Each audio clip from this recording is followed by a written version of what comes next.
Hello' friends, আজি মোৰ মানুহজনৰ জন্মদিন। সেই উপলক্ষে আমি ঘৰৰ সকলোৱে মিলি পেলাই ৰাতিপুৱা কেক কাটিং কৰিলোঁ। আৰু এয়া দেখিছে কেকটো কিমান ধুনীয়া, কিমান কিউট ন। এয়া হৈছে আগদিনা ৰাতিৰ দৃশ্য। ৰাতি মই তেওঁক সৰুকৈ ছাৰপ্ৰাইজ গিফ্ট এটা দিছিলোঁ মোৰ ফালৰ পৰা। 12টা বজাত গিফ্টটো দিছিলোঁ আৰু গিফ্টটো পাই কিনে তেওঁ বহুত হেপ্পী হৈছিল। আৰু তেওঁক হেপ্পী দেখি পেলাই মোৰো মনটো অকণমান ভাল লাগিছিল, যিহেতু তেওঁৰ বাৰ্থডে আছিল। আৰু এয়া নেক্সট দিনা ৰাতিপুৱাৰ দৃশ্য। আয়তীসকলক মাতি পেলাই অকণমান ঘৰতে নাম প্ৰসংগ কৰিলোঁ।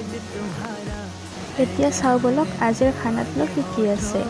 এয়া দেখিছে দালি বনাইছিলোঁ আৰু লগতে চব্জি আছিল, পনীৰ বনাইছোঁ আৰু সৰু আলু ভাজি আছিলে, চালাড আছিলে আৰু এখন চাটনি বনাইছিলোঁ। লগতে দৈ আৰু মিঠাই আছিলে, পায়স আছিলে।